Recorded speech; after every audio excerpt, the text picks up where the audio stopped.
굿모닝 텍사스 2부 순서 함께하고 계십니다. 오늘 초대석 시간인데요. 초대석에 서윤교 회계사께서 나와 계십니다. 안녕하세요. 서윤교 회계사님. 네, 안녕하세요. 서윤규입니다. 지난 시사 플러스에 나오고 거의 한 달 만인 것 같네요. 예. 요즘 한국은 한국대로 또 미국은 트럼프 대통령의 행정명령 때문에 상당히 혼란스러운 것 같습니다. 그렇습니다. 자, 그런 가운데 우리가 1월 중순부터 4월 중순까지를 텍스 시즌이다. 뭐 이렇게 흔히 이야기를 하잖아요. 오늘 이 시간은 또 많은 청취자분들께서 궁금해하시는 세금 보고에 대해서 알아봤으면 좋겠습니다. 서영교 회계사님, 2016년도 세금 보고 뭐 달라진 게 있나요? 네, 2016년도 세금 보고는 크게 예년에 비해서 달라진 것은 없습니다. 예. 다만 많은 분들이 알고 계시겠지만 세금 환불이 늦어졌습니다. 네. 그 세금 보고를 하려면은 수입 증명서 같은 것이 필요한데 그 회사 다니시는 분들은요, 회사에서 그 늦어도 1월 말까지는 W2 폼이라는 것을 발행합니다. 예. 그리고 그래서 이 W2 폼을 가지고 회계사나 아니면 자기가 직접 세금 보고를 하는데요. 그동안 그 IRS 규정은 직원들에게는 1월 31일까지 반드시 W2를 발송하게 되어 있었습니다. 예. 그런데 그 똑같은 서식을 IRS에는 2월 말이나 3월 말까지 보고하게 되어 있었습니다. 예. 따라서 그 IRS 입장에서 보면은 그 1월부터 3월 말까지 세금 보고가 들어오는데요.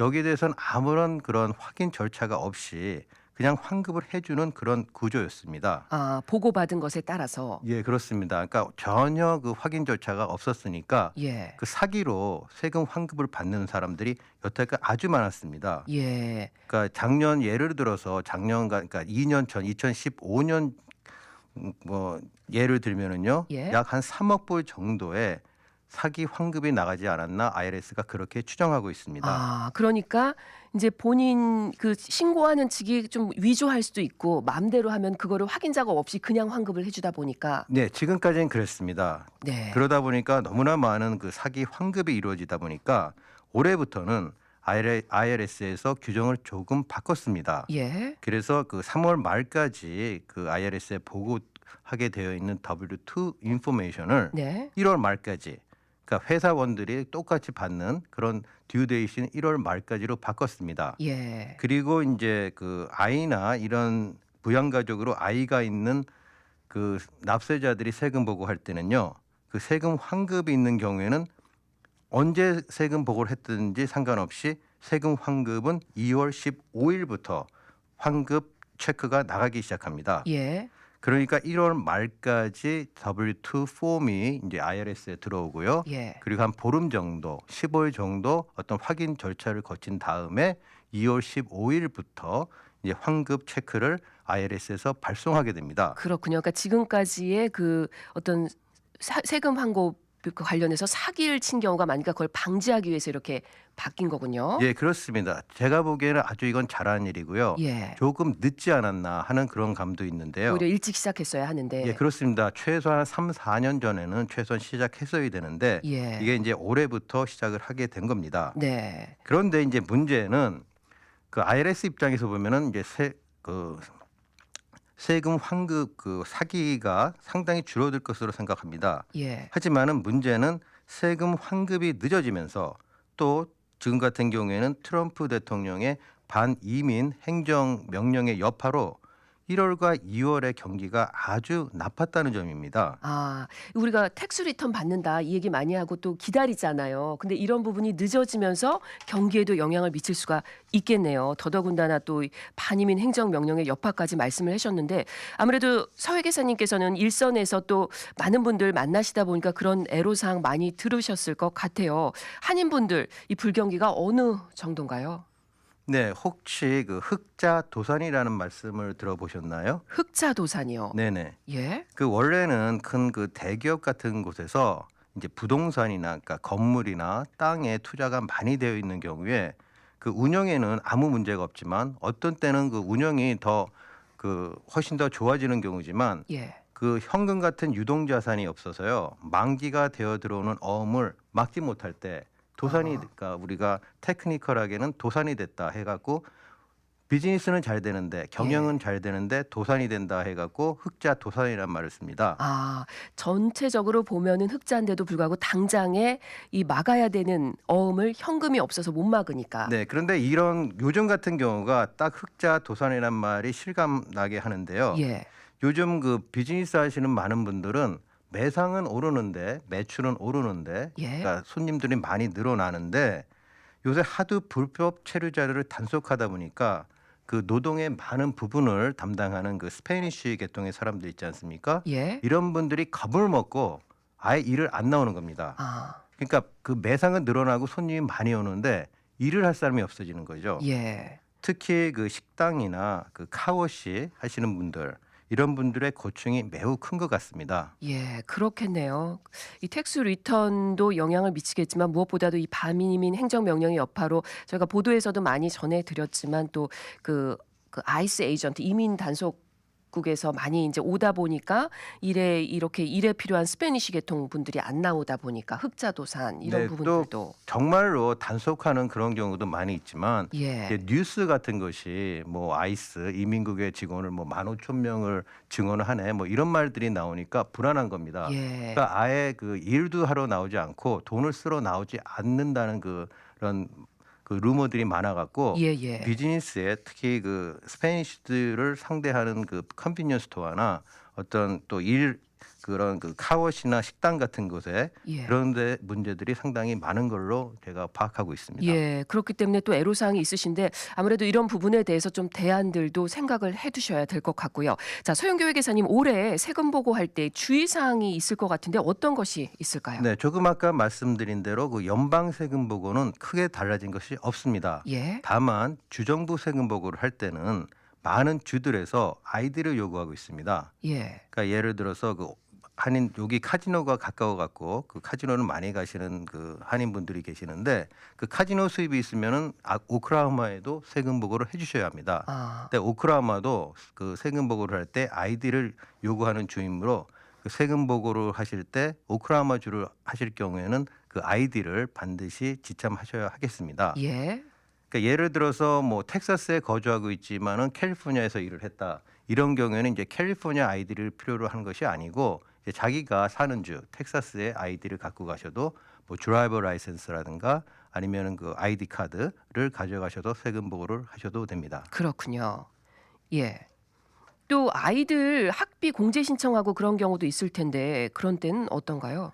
자, 요새는 아까 말씀드린 대로 그 환급 사기가 다각도로 이루어지고 있습니다. 예, 그러니까 그 월급이 아예 나오지도 않는 월급을 갖다가 뭐 일한 것처럼 그렇게 사기를 치는 경우도 있고요. 아, 또 가장 많이 그 사기를 치는 경우가 IRS로 그 상대로 사기를 가장 많이 치는 경우가 아이들입니다. 예, 옛날에는 사실 아이들이 없는 경우에도 막 만들어서 그러니까 한 10년 전만 하더라도 IRS가 그 소셜 시큐리티 넘버를 확인하지 않았거든요. 예, 근데 그런 경우에는 뭐 있지도 않은 아이들을 막 이름을 올려서 그냥 소셜 넘버도 아무거나 적고 이러면은 사실 환급이 나왔습니다. 그런가요? 예, 그러다 보니까 그것을 단속을 하려고 여러 각도로 이제 노력을 하게 됩니다. IRS가. 예, 그 와중에 요즘 이제 강화하기 시작한 것이 17세 미만의 아이들을 부양가족으로 신청하게 되면 아이 한 명당 1,000불의 그 세금 환급을 받을 수가 있습니다. 예, 그러니까 이런 것을 악용해서 또 있지도 않은 아이들 또는 같이 살지도 않는 아이들을 신청하는 경우가 부양가족으로 신청하는 경우가 많이 있습니다. 그렇군요. 따라서 IRS에서는 그 17세 미만의 아이들을 부양가족으로 신청했다거나 또는 그 부양가족 중에 한 명이 대학교를 다녀서 그 아이들의 학교를 공개 신청했을 때 예, 이런 경우 IRS는 그 이 아이가 실제로 부모와 살고 있는가, 거주하고 있는가에 대한 증명서를 요구합니다. 예, 그러니까 학교에서 온 그 성적표라든가 또 아이들 이름으로 되어 있는 병원비 청구서에 나오는 그 주소가 부모가 거주하고 있는 주소와 일치한다면은 증명서를 아주 합당한 것이라고 볼 수가 있습니다. 따라서 이런 것이 있다면은 세금 보고 시에 반드시 지참하는 것이 좋습니다. 예, 허위 신고가 많다 보니까 이제 이렇게 또 그 확인할 수 있는 증명서를 많이 갖춰야 되는 거군요. 네. 해외 자산이 있으신 분들은 어떨까요? 네, 보고해야 되죠, 그것도. 네네 그렇습니다. 해외 자산이 참 그 뜨거운 감자였는데요. 예. 올해부터는 그 해외 자산 보고의 마감일이 세금 보고와 같은 4월 15일로 바뀌었습니다. 네. 그러니까 예전에는 그 작년까지만 하더라도 6월 30일까지였습니다. 당겨진 거네요, 많이. 그러니까 많은 분들이 세금 보고는 4월 15일이라는 건 다 알고 계십니다. 예. 하지만 해외 자산 보고는 6월 30일이니까 이게 뜬금없이 갑자기 4월 15일로 하다가 6월 30일로 가니까 많은 분들이 혼란을 갖고 있습니다. 예. 당국에서는 이제 이런 것을 알아가 있고 이제 이 그 해외 자산 보고의 마감일도 세금 보고의 마감일과 마찬가지인 4월 15일로 바꿨습니다. 그렇군요. 올해부터는요. 예. 올해 근데 4월 15일이 토요일인데 그럼 어떻게 되나요? 예, 보통 그 세금 보고나 모든 그 듀데이시 마감일들이 토요일이나 일요일이 있으면은 그 다음 그 비즈니스 데이로 넘어갑니다. 예. 그러니까 따라서 올해 그 4월 15일이 토요일이고 4월 16일이 일요일이니까 4월 17일이 되는 것이 맞는데요. 네. 또 공교롭게도 4월 17일이 워싱턴 DC의 할로데이입니다. 예. 따라서 올해의 세금 보고 마감일은 4월 18일이 되겠습니다. 예. 올해만 적용되는 거네요. 네네. 예.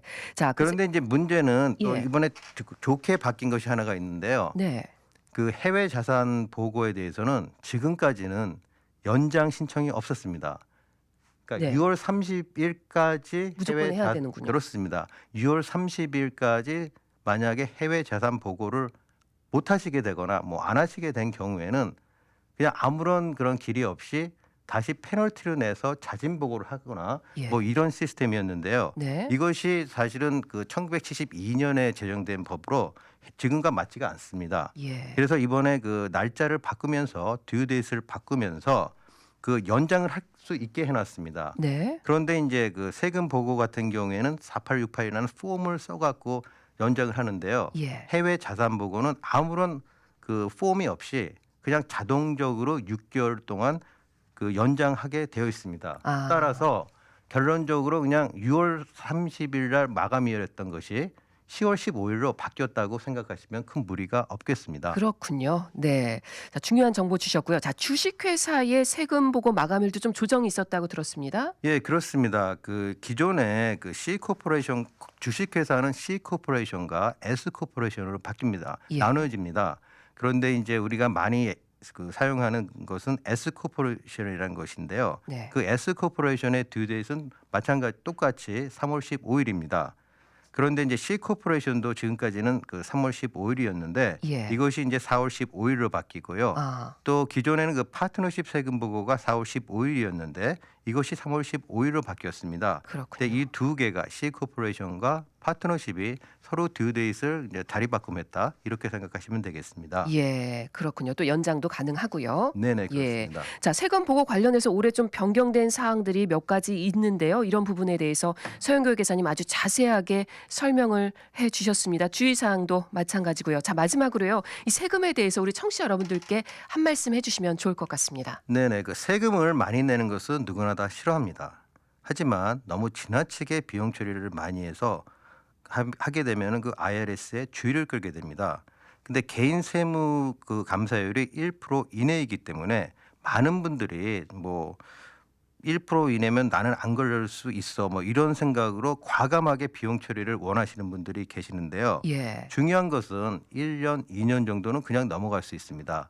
근데 중요한 것은 이 분들의 이런 그 세금을 비용을 과다 처리한다거나 아니면 뭐 그 인컴을 줄인다거나 하는 것이 1년, 2년 세무감사에 안 걸리고 넘어가게 되면 습관화가 돼 버립니다. 예. 그런데 이제 문제는 IRS 같은 경우에는 이것을 1년, 2년 정도는 그냥 봐주고 있다가 언젠가는 반드시 세무감사에 걸리게 된다는 구조죠. 아. 그렇기 때문에 지금 그 약간 그 세금을 많이 낸다거나 이런 경우는 거의 없습니다. 자기가 내야 되는 세금을 내는데 예. 꼭 너무 많은 그 비용 처리를 한다거나 이렇게 하는 것은 나중을 위해서라도 좋지가 않습니다. 예, 오히려 그 IRS의 감사를 유도하는 격이 될 수도 있다는 얘기인가요? 네, 그렇습니다. 그러니까 내야 할 세금보다 더 많이 내는 것도 잘못됐지만은 예. 너무 적게 보고하는 것도 지금은 아니더라도 언젠가는 IRS의 감사 대상이 될 수 있다는 것을 꼭 명심해 주셨으면 좋겠습니다. 예, 세금 낼 만큼은 내야 하는 거네요. 네. 네네.